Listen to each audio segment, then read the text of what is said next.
انتہائی واجب الاحترام سامعین کرام، ہمارے معاشرے میں چند جملے زبان زد عام آپ لوگوں نے سنے ہوں گے۔ وہ جملے کیا ہیں کہ جی وقت میں برکت نہیں، زندگی میں برکت نہیں، جو کماتے ہیں اس کا پتہ ہی نہیں چلتا کدھر چلا جاتا ہے، اس کمائی میں برکت نہیں، گھر میں جو سودا سلف لاتے ہیں اس کے اندر برکت نہیں۔ آج کے جمعے کی اس نشست میں انہی زبان زد عام جملوں کو حل کرنے کی کوشش کریں گے۔ اللہ جل جلالہ سے دعا ہے کہ وہ قرآن و سنت کی روشنی میں گفتگو کرنے کی اور ہم سب کو اس پہ عمل کی توفیق عطا فرمائے۔ پہلا جملہ اور پہلا مسئلہ جو ہے وہ مسئلہ یہ ہے کہ برکت نہیں۔ واقعتاً زندگی میں برکت نہیں، وقت میں بے برکتی اور کھانے پینے کے اندر بے برکتی، اور ہماری زندگی کے اندر بہت سے معاملات ہیں جس میں ہم خود محسوس کرتے ہیں کہ بے برکتی ہو گئی۔ حتیٰ کہ یہاں بھی اگر یہ کہا جائے کہ نہ صرف وقت میں بے برکتی ہوئی، نہ زندگی میں بے برکتی ہوئی، بلکہ پانی میں بھی بے برکتی محسوس ہوتی۔ مثال کے طور پر ہمارے بڑے بزرگ بیٹھے ہیں، انہوں نے اپنی زندگی میں کبھی سوچا بھی نہیں ہوگا کہ ایک وقت یہ آئے گا کہ پانی بھی پیسوں کا خریدا جائے، حتیٰ کہ وہ پانی جو انسان کے پاؤں تلے زمین کے اندر پانی، اور وہ پانی کہ جس کو تھوڑا بہت محنت کرنے کے بعد حاصل کر لیا جاتا تھا، آج اسی پانی کو حاصل کرنے کے لیے کتنے فٹ گہرائی پہ جا کر پانی نکالا جا رہا ہے۔ اور اندازہ کریں کہ گیس ہمارے اپنے ملک کی پیداوار بلوچستان سے گیس نکل رہی، لیکن بلوچستان والوں کو بیچاروں کو پتہ ہی نہیں کہ گیس کیا چیز ہوتی۔ سارا پاکستان بلوچستان سے نکلنے والی گیس سے فائدہ اٹھا رہے، بلوچستان والوں کو بیچاروں کو گیس کا پتہ ہی نہیں۔ اور نتیجہ کیا نکلا کہ وہ گیس کے جس کے بارے میں یہ کہا جاتا تھا کہ 100 سال 200 سال تک بھی ختم ہونے کا امکان نہیں، آج کبھی ناشتے میں نہیں، کبھی شام کے وقت میں نہیں۔ کیا وجہ ہے کہ بے برکتی آ چکی۔ کپاس ہمارے ملک کی، پاکستان کی چاندی، جسے کہا جاتا ہے کہ پاکستان کی چاندی ہے کپاس، کاٹن، جو باہر ملکوں میں بیچی جاتی تھی اور ان لوگوں کی ڈیمانڈ تھی بہت زیادہ۔ آج اللہ کی حفاظت فرمائے ہمارے ملک کی ٹیکسٹائلز ملیں بند پڑی۔ مسئلہ کیا ہے؟ اسی طرح میرے دوستو، گندم پاکستان شروع سے اب تک غریب ملکوں میں، پڑوس ملکوں میں، دیگر ممالک میں ان کی گندم پہنچتی۔ کیا وجہ ہے کہ گندم ختم ہو گئی، کاٹن ختم ہو گئی؟ نہیں، بلکہ ان کی پیداوار کی شرح پہلے سے زیادہ ہے۔ گندم پہلے کھیتوں میں اتنی زیادہ نہیں ہوتی تھی جتنی اب ہو رہی، لیکن اتنی زیادہ گندم ہونے کے باوجود باہر تو کیا بیچنی ہے، باہر سے اندر منگوائی جا رہی۔ اور ہمارے ملک کے بڑے عزت دار اور اچھے لوگ بیچارے لائنوں کے اندر لگے ہوئے، لائنوں میں لے کے آٹا لے رہے ہیں، گندم لے رہے ہیں۔ تو میرے دوستو، بڑی ٹھنڈی بات سمجھانے کی یہ ہے کہ یہ ساری چیزیں ہوتے ہوئے کیا بات ہے کہ ہمارے اندر برکت کی کیوں کمی ہو گئی، یہ چیزیں کیوں ہم سے چھنتی جا رہی ہیں، اور برکت کے ختم ہونے کے اسباب کیا ہوتے ہیں، برکت کے آنے کے ذرائع کیا ہوتے ہیں، کن رستوں سے برکتیں آتی اور کن رستوں سے برکتیں واپس چلی جاتی۔ آخر کیا بات؟ جب ہم قرآن کریم کی آیات کے اندر غور کرتے ہیں، قرآن کی طرف ہم پلٹ کر دیکھتے ہیں تو اللہ جل جلالہ ہمیں سمجھاتے ہیں کہ بھئی کیا سمجھایا؟ یمحق اللہ الربا ویربی الصدقات، کہ اللہ کا وعدہ کیا ہے کہ اللہ تعالیٰ سود کو مٹائیں گے، صدقات کو بڑھائیں۔ اگر کوئی یہ چاہتا ہے کہ میرا رزق پاک ہو جائے، میرے رزق کے اندر برکت آ جائے، تو رزق میں برکت کے آنے کے لیے سب سے پہلا ذریعہ وہ یہ ہے کہ آدمی اپنی کمائی کو پاک کر لے، اس کے اندر کہیں سے بھی حرام کا عنصر شامل نہ ہونے دے، اس لیے کہ اس میں کہیں سے بھی حرام شامل ہوا تو اللہ قرآن میں کہہ رہے ہیں میں اس کو مٹاؤں گا، میں اس کو ختم کروں۔ یمحق اللہ الربا ویربی الصدقات، اللہ صدقات کو بڑھائیں گے، حرام کو گھٹائیں گے، یہ اللہ تعالیٰ کا وعدہ ہے۔ اور اللہ تعالیٰ صدقات میں دینے والے کو بڑھاتے کیسے؟ صدقات میں اور راہ خدا میں خرچ کرنے سے مال بڑھتا کیسے ہے؟ بڑھتا اس طرح ہے کہ اللہ تعالیٰ قرآن میں دوسری جگہ فرماتے ہیں الذین ينفقون اموالهم فی سبیل اللہ کمثل حبۃ انبتت سبع سنابل فی کل سنبلۃ مئۃ حبۃ واللہ یضاعف لمن یشاء واللہ واسع علیم، کہ ان لوگوں کی مثال جو اپنے مالوں کو اللہ کے رستے میں خرچ کرتے، یہاں فی سبیل اللہ سے مراد، ہم جب کہتے ہیں نا یار اپنا مال فی سبیل اللہ خرچ کرو، تو اس کا مطلب یہ نہیں ہوتا کہ صرف صدقہ دو، زکوٰۃ دو، کسی آدمی کو پیسے دے دو، بلکہ فی سبیل اللہ میں لوگ اکثر پوچھتے ہیں فون کر کے کہ جی اپنے گھر میں اگر میاں بیوی پر بندہ خرچہ کرے تو اس کا ثواب ملے گا کہ نہیں ملے؟ فی سبیل اللہ میں اپنے گھر میں بیوی بچوں پر خرچ کرنا بھی شامل۔ فی سبیل اللہ کا مطلب کیا؟ کہ مال وہاں خرچ کرو، یہاں خرچ کرنے کا اللہ نے حکم دیے۔ یسألونک ماذا ينفقون، اے نبی جی آپ سے پوچھتے ہیں کہاں خرچ کریں؟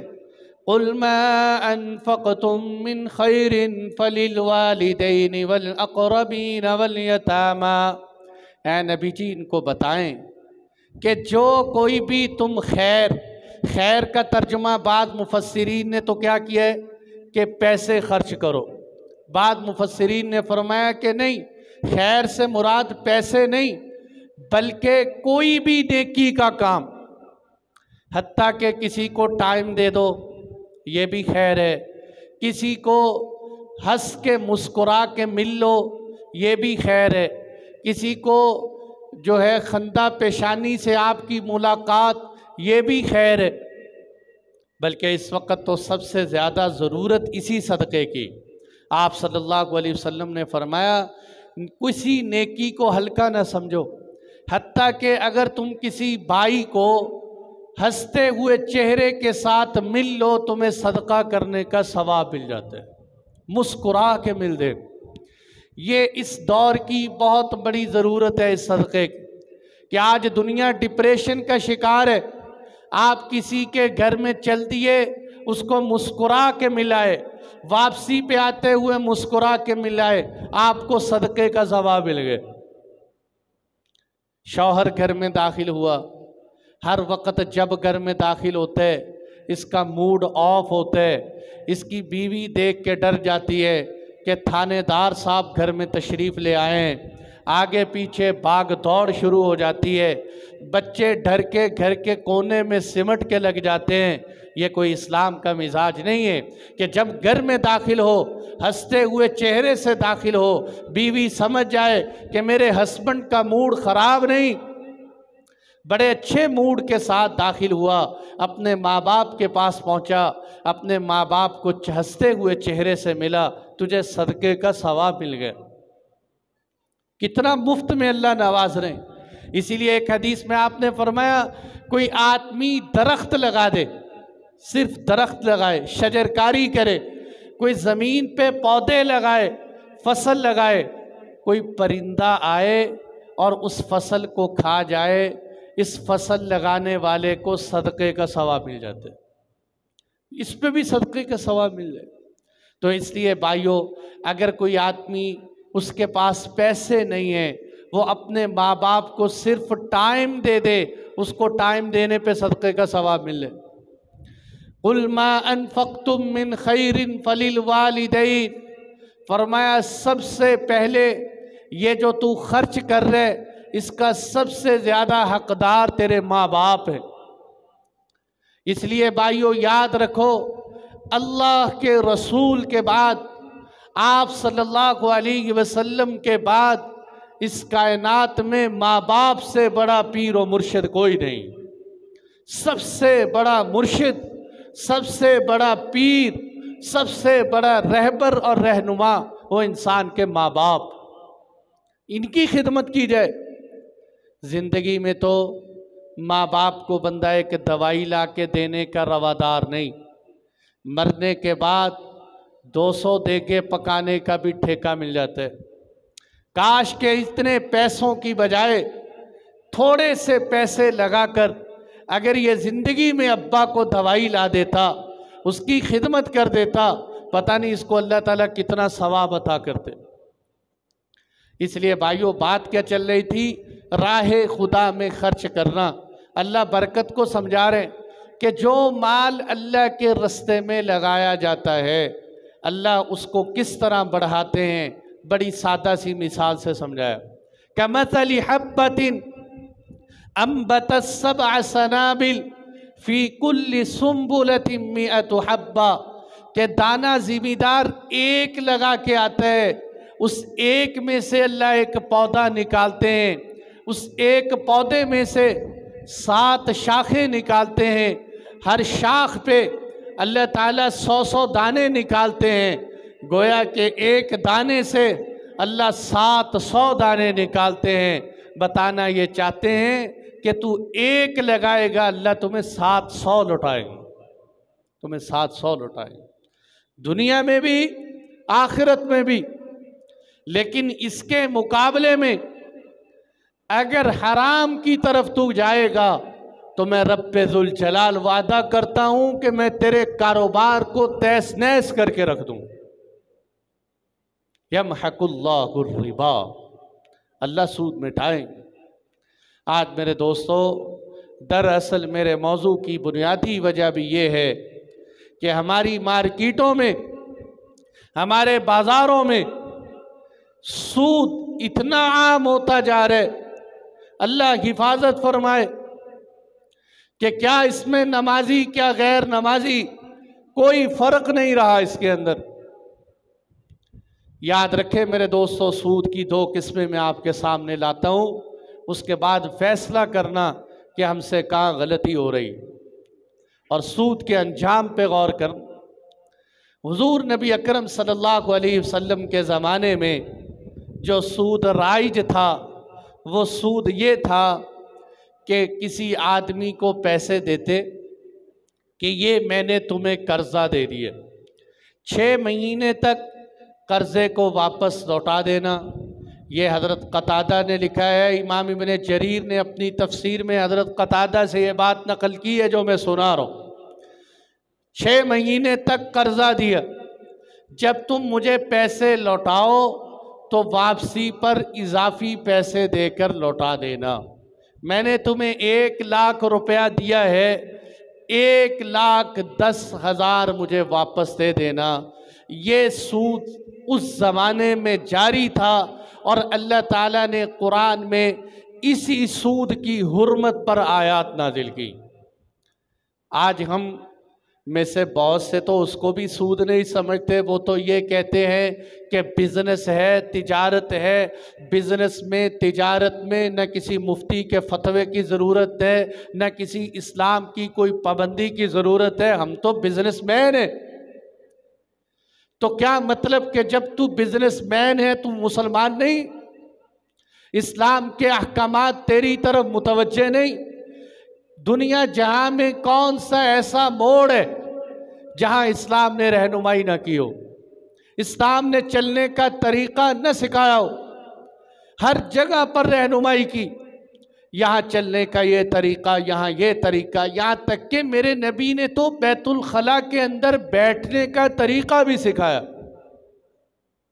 بلکہ اگر غور کریں صاحب ہدایہ، ہمارے مدارس میں ہدایہ پڑھائی جاتی ہے، صاحب ہدایہ نے 4 جلدوں میں ہدایہ لکھی، 1 جلد میں صرف عبادات لکھی اور 3 جلدوں میں معاملات لکھے۔ تو کیا پتہ چلا کہ اسلام کا 3/3 تو معاملات ہیں، 1 حصہ عبادات ہے۔ اگر کوئی ایک حصے پہ چل کے اپنے آپ کو سمجھتے ہے کہ میں مکمل دین پہ چل رہا ہوں، یہ خام خیالی، یہ صرف 1 حصے پہ چل رہے۔ دین کے 3 حصے، اس کے تو مسئلے پوچھنے کے لیے بھی تیار نہیں۔ تو کچھ تو ایسے لوگ ہیں، میرے خیال میں ایسے لوگوں پر تو بیان کرنے کی ضرورت ہی نہیں ہے، جو یہ سمجھتے ہیں کہ تجارت کے اندر اسلام کو کوئی دخل نہیں۔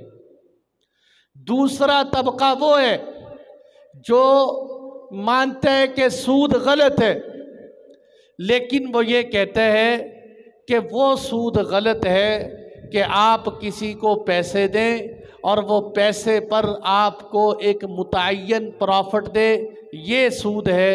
لیکن کسی کو قرضے پہ پیسے دو اور اس پر پرافٹ لگے، یہ سود نہیں۔ حالانکہ میں نے دوستوں بتایا کہ قرآن میں جو اللہ نے جس سود کی حرمت بیان کی ہے وہ یہی سود ہے۔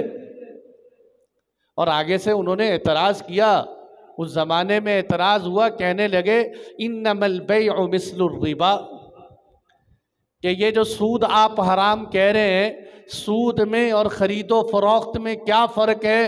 خرید و فروخت میں بھی نفع حاصل ہوتا ہے، سود میں بھی نفع حاصل ہوتا ہے۔ اللہ تعالیٰ نے جواب میں فرمایا احل اللہ البیع وحرم الربا، یہ ایک نہیں ہے، خرید و فروخت اور چیز ہے، سود اور چیز ہے۔ خرید و فروخت کو اللہ نے حلال کیا ہے اور سود کو اللہ نے حرام کیے۔ اس لیے میرے دوستو یاد رکھو، یہ جو ہمارے ہاں ایک معمول بن چکا ہے، کسی بھائی کو پیسے دیتے وقت اس سے پرافٹ لیتے ہیں، اس سے نفع کے ساتھ پیسے لیتے ہیں، یہ واضح سود ہے۔ اسی طرح بینکیں جتنا لون دیتی، اس لون کے اوپر جتنی پرافٹ لی جاتی ہے، یہ لون لینا واضح اور صاف سود ہے، اس میں کوئی اشباع اور شبہ کی ضرورت نہیں۔ آپ کو لون دیا جائے، اس لون کے اوپر واپسی پر ریٹرن آپ جانتے ہیں، آپ ہمارے اسی دیش میں رہتے ہیں کہ واپسی پہ اتنے پیسے نہیں لوٹائے جاتے بلکہ نفع کے ساتھ لوٹائے جاتے ہیں، یہ سود کی واضح شکل۔ اسی طرح میرے دوستو، کسی دکاندار کو آپ پیسے دیتے ہو، اس کو یہ کہتے ہو کہ یہ اپنے کاروبار میں میرا 2 لاکھ روپیہ ڈال لو، مجھے ماہانے کا یا روزانہ کا 10,000 روپے متعین دے دیا کرو، یہ بھی سود ہے۔ اور اگر وہ آپ کے پیسے نہیں لوٹاتا تو وہ بڑھتا چلا جاتا ہے، بڑھتا چلا جاتا ہے، وہ کئی گنا سود ہو جاتا ہے، اس کو ہم حلال سمجھ رہے ہوتے ہیں۔ اللہ تعالیٰ نے اس کی حرمت بیان کی ہے کہ اس سے بچو۔ تو میرے دوستو، پہلا کام قرآن کیا ہے؟ اگر اپنی دولت میں، اپنی روزی میں، اپنے کاروبار میں برکت چاہتے ہو تو اپنی کمائیوں کو پاکیزہ بناؤ، حلال بناؤ۔ یا ایھا الرسل کلوا من الطیبات واعملوا صالحا، اے پیغمبروں کی عظیم الشان جماعت، اللہ نبیوں کو مخاطب کر رہے ہیں، اے میری عظیم الشان جماعت انبیاء کرام، تم پاکیزہ مال کھاؤ اور نیک اعمال کرو۔ حالانکہ نبی، انبیاء کرام یہ غلط مال کھا جائیں ہو ہی نہیں سکتا، لیکن اللہ تعالیٰ ہمیں سمجھا رہے ہیں کہ پاکیزہ مال کی کتنی اہمیت ہے، کہ میں اپنے نبیوں کو مخاطب کر کے کہہ رہا ہوں، اے میرے انبیاء کرام پاکیزہ مال کھاؤ۔ اور میرے دوستو، اللہ تعالیٰ نے قرآن میں یہ بھی فرمایا کہ جو آدمی سود کھاتا ہے، سود کی لعنت میں مبتلا ہے، وہ تیار ہو جائے اللہ کے ساتھ اعلان جنگ کرنے کے لیے۔ دوسری جگہ تو یہ فرمایا کہ قیامت کے دن جب یہ اٹھے گا، مثل الذی یتخبطہ الشیطان من المس، یہ قیامت کے دن جب اٹھے گا، آپ نے کبھی دیکھے کسی آدمی کو جنات چمٹے ہوئے ہوں، وہ چیخے مار رہا ہو اور لوگوں کو پکار رہا ہو، اس کی کیا حالت ہوتی ہے؟ اللہ حفاظت فرمائے۔ اللہ فرماتے ہیں جب یہ قیامت کے دن قبروں سے اٹھیں گے تو یہ اسی حالت میں اٹھیں گے، جیسے جنات کا متاثر بندہ اٹھتے اسی طرح یہ اٹھتا ہوا نظر آئے۔ تو بھائیوں گزارش ہے کہ سب سے پہلا کام تو یہ کیا جائے کہ اپنے مال کو پاکیزہ بنایا جائے۔ دوسرا مال میں برکت کے آنے کا ذریعہ یہ ہے کہ تقوی، اللہ سے ڈرنا۔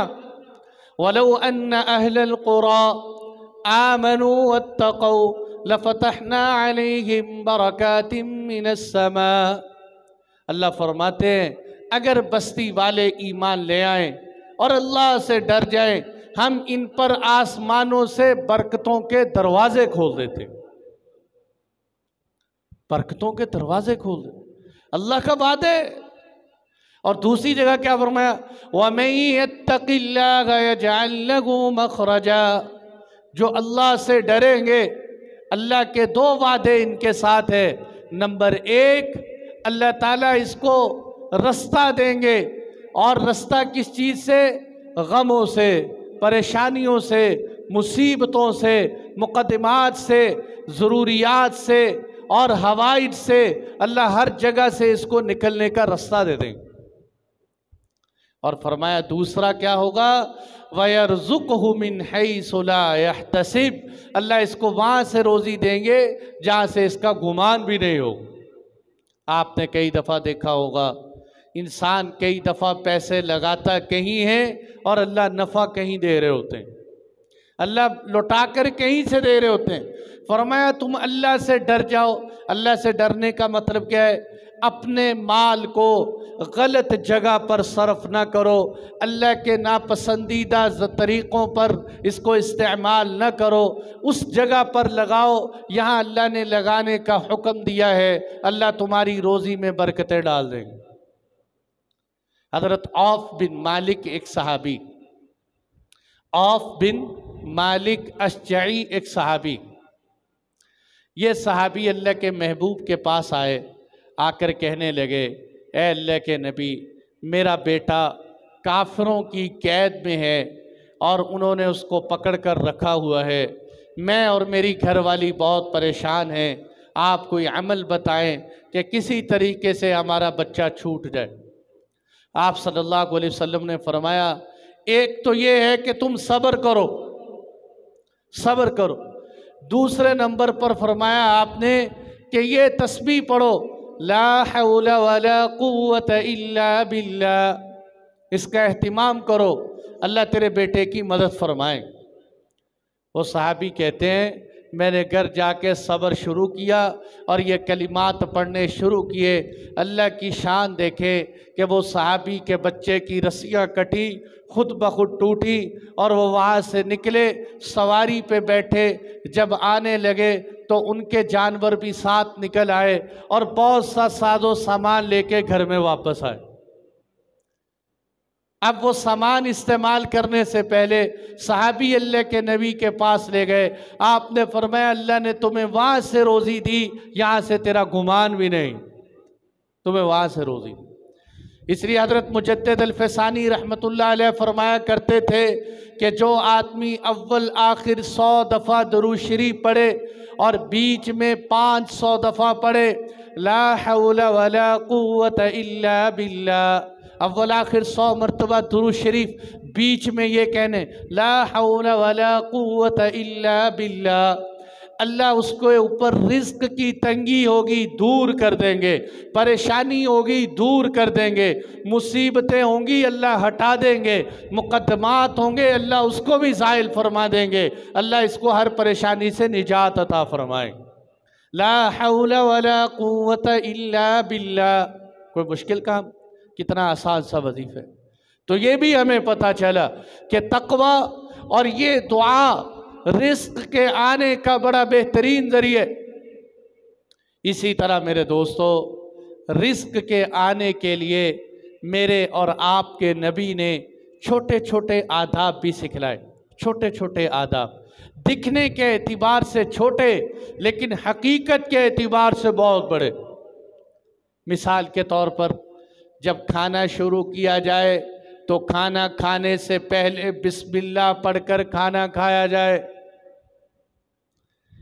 ترمذی کی حدیث ہے، ایک دن آپ صلی اللہ علیہ وسلم کھانا تناول فرما رہے، صحابہ ساتھ بیٹھے کھانا کھا رہے ہیں، ایک دیہاتی آدمی آیا، وہ دیہاتی آدمی نے آ کے جو کھانا شروع کیا تو کھانا تو فوراً ختم ہو گیا۔ صحابہ کہنے لگے اللہ کے نبی ابھی تو کھانا بہت زیادہ تھا، یہ کیا ہوا؟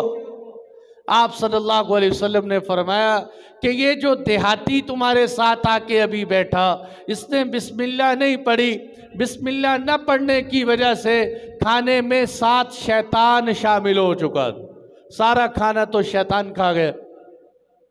اب یہ بسم اللہ نہ پڑھنے کی بے برکتی ہم اپنے چھوٹے چھوٹے بچوں کو، اس لیے کہا جاتا ہے ادب اسلام سے بھی پہلے، یعنی وہ بچہ جو ابھی تک اسلام کے احکامات کا مکلف نہیں، چھوٹا بچہ ہے، اس کو بھی اللہ کے نبی نے آداب سکھلائے۔ ایک صحابی چھوٹے بچے آ کے دسترخوان پہ آپ کے ساتھ بیٹھ گئے، جب وہ کھانا کھانے لگے تو انہوں نے اپنا ہاتھ آگے بڑھایا، پورے دسترخوان پہ اپنا ہاتھ گھما رہے ہیں، کبھی ادھر کبھی ادھر کبھی ادھر۔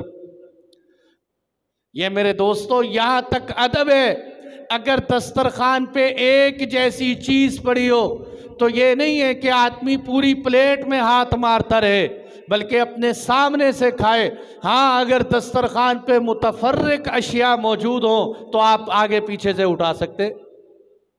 اب وہ صحابی نے، وہ جو چھوٹے بچے تھے، کھانے کے لیے مختلف جگہوں پہ ہاتھ بڑھا رہے، آپ صلی اللہ علیہ وسلم نے قربان جاؤں آپ پر، آپ نے اس بچے کا ہاتھ پکڑا، ہاتھ پکڑ کے فرمایا سم اللہ، بسم اللہ پڑھو، کل بیمینک، اپنے دائیں ہاتھ سے کھاؤ، وکل مما یلیک، اپنے سامنے سے کھاؤ۔ 3 ادب میرے نبی نے اس بچے کو سکھائے، سم اللہ، بسم اللہ پڑھو، اور کیا کرو، دائیں ہاتھ سے کھاؤ۔ تیسرے نمبر پر کیا فرمایا، اپنے سامنے سے کھاؤ۔ ایک آدمی کو اللہ کے محبوب نے فرمایا، اب بات اس طرف چلی جائے گی، آپ نے فرمایا دائیں ہاتھ سے کیوں نہیں کھاتے، بائیں سے کیوں کھا رہے ہو؟ یہ بھی بہت سے لوگوں کو بیماری ہوتی، بائیں ہاتھ سے کھانا کھانے کی عادت۔ وہ کہنے لگے کہ میں تو نہیں کھا سکتا دائیں سے۔ آپ صلی اللہ علیہ وسلم اتنا ناراض ہوئے، آپ نے فرمایا تو کھا بھی نہ سکے، تو کھا بھی نہ سکے۔ اس کے بعد ان کا دایاں ہاتھ اتنا سخت ہو گیا تھا کہ اس سے کوئی چیز کھا نہیں سکتے۔ یہ بہت بری عادت، بچے کو ابتدا سے پکڑ کے زبردستی دائیں ہاتھ سے کھانے کی عادت ڈلوائی جائے کہ بھئی بائیں ہاتھ سے نہیں، دائیں ہاتھ سے کھانے کی کوشش کرو۔ آدمی کوشش کرے تو کچھ بھی کر سکتے۔ تو میرے دوستو بہرحال رزق میں برکت کے آنے کا ایک ذریعہ بسم اللہ کے ساتھ کھایا جائے، اگر بھول جائے درمیان میں بسم اللہ پڑھ لی جائے۔ دکھنے کو یہ چھوٹی چھوٹی باتیں لیکن ہے بڑی برکتوں والی باتیں۔ اسی طرح ایک اور آدمی آئے، آ کے کہنے لگے اللہ کے محبوب کھانے کی سمجھ میں نہیں آتی، پورا ہی نہیں ہو پاتا۔ یہ دیکھو میرے دوستو اللہ کے محبوب نے کیسا ادب سکھلایا۔ آپ نے فرمایا یوں لگتا ہے کہ تم سب جدا جدا کھاتے ہو، یعنی شوہر آیا وہ الگ کھا رہے، بیوی آئی اس کے کھانے کا اپنا ٹائم، بچوں کے کھانے کا اپنا ٹائم، گھر میں اکٹھے کھانا کھانے کی کوئی ترتیب ہی نہیں۔ انہوں نے کہا ہاں اللہ کے نبی ایسا ہی ہے۔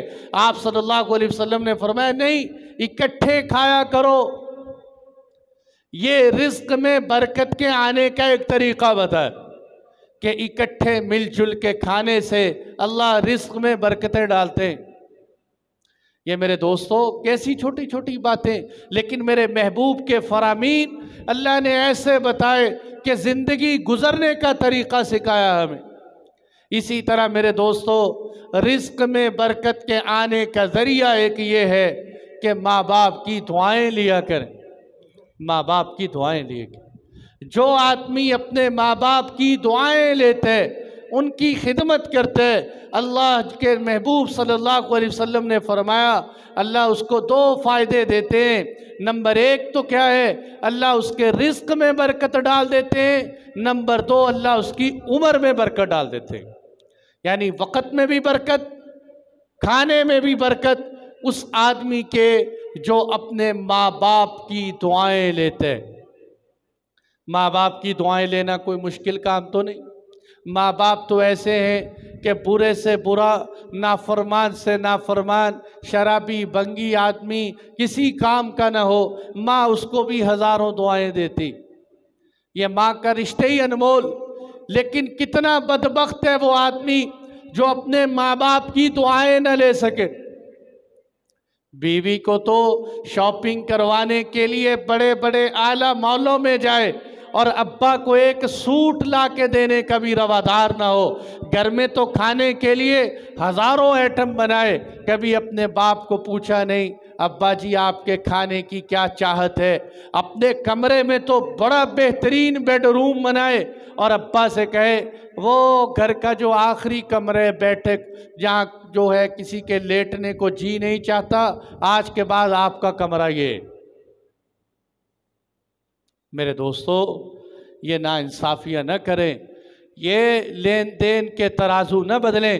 بیوی کو بیوی کا حق دو، ماں باپ کو ماں باپ کا حق دو۔ یہ شادی کے بعد ایک مرد ایک ایسی جگہ پر کھڑا ہوتا ہے کہ جو 2 سڑکیں ہوتی ہیں اس کو ایک پل کے ذریعے ملاتے ہیں۔ ماں باپ کو ماں باپ کا حق دیتے، بیوی کو بیوی کا حق دیتے۔ اس لیے ماں باپ کی دعائیں رزق میں برکت کا ذریعہ ہے۔ اور میرے دوستوں بتا دوں ایک عمل، اسی طرح آپ صلی اللہ علیہ وسلم نے فرمایا رزق میں برکت کے آنے کا ذریعہ تمہارے گھروں میں جو کمزور لوگ ہیں وہ تمہارے رزق کے آنے کا ذریعہ ہے۔ کیسے کمزور لوگ؟ ایسا آدمی جو معذور ہے، چارپائی پہ لیٹا ہوا ہے، کوئی کام کاج نہیں کر سکتا، یا بیچارہ معذور ہے ذہنی طور پر، کسی کام کاج کے قابل نہیں، تمہیں تو شیطان یہ کہے گا کہ یہ تیرا بھائی، یہ تیرا ابا، یہ تمہارے گھر کے رشتہ دار تیرے اوپر بوجھ پڑے ہوئے ہیں۔ لیکن اللہ کے نبی فرما رہے ہیں یہ تیرے اوپر بوجھ نہیں، تیرے گھر میں روزی کے آنے کا ذریعہ ہے۔ یہ روزی کے آنے کے ذریعہ، اس کو بہت آسان مثال سے اس طرح سمجھ لیں، ہمارے بچوں میں سے کوئی بچہ کمزور ہو، معذور ہو، جسمانی طور پر کمزور ہو، ہم اپنے باقی بچوں کی بنسبت اس کا زیادہ خیال رکھتے ہیں کہ یہ گر نہ جائے، اس کو چوٹ نہ لگ جائے، اور استاد سے کہتے ہیں جی اس بچے کا اسپیشل خیال رکھنا، یہ ہمارا بچہ بڑا کمزور ہے۔ کیوں اس کا خیال رکھتے ہیں؟ اللہ تعالیٰ فرماتے ہیں میں بھی تم میں سے تمہارے کمزوروں کا خیال کرتے ہوئے تمہیں رزق دیتا ہوں۔ ہاں، تمہیں رزق دیا جاتا ہے تمہارے کمزوروں کی وجہ سے۔ مجھے ایک آدمی کہنے لگا اللہ حفاظت فرمائے میرے دوستو، اللہ حفاظت فرمائے، ہم آج اتنے لالچی ہو چکے ہیں، ہم دنیا جہاں کے سارے رشتے مال پہ پرکھتے ہیں۔ مال ہے، رشتوں کی اہمیت ہے، پیسہ نہیں تو کیا رشتہ دار، کیا بھائی، کیا تعلقات سب ختم ہو جاتے۔ ایک آدمی مجھے کہنے لگا میرا بھائی بڑی دیر سے چارپائی پہ ہے، اور جی کیا کرے، بڑے خرچے اٹھانے پڑتے ہیں، بس دعا کرے اللہ اس کو پردہ دے دے، اللہ اس کو پردہ دے دے۔ سمجھتے ہیں نا پردہ دینے کا مطلب؟ یعنی اللہ اس کو موت دے دے، اٹھا لے اللہ تعالیٰ اس۔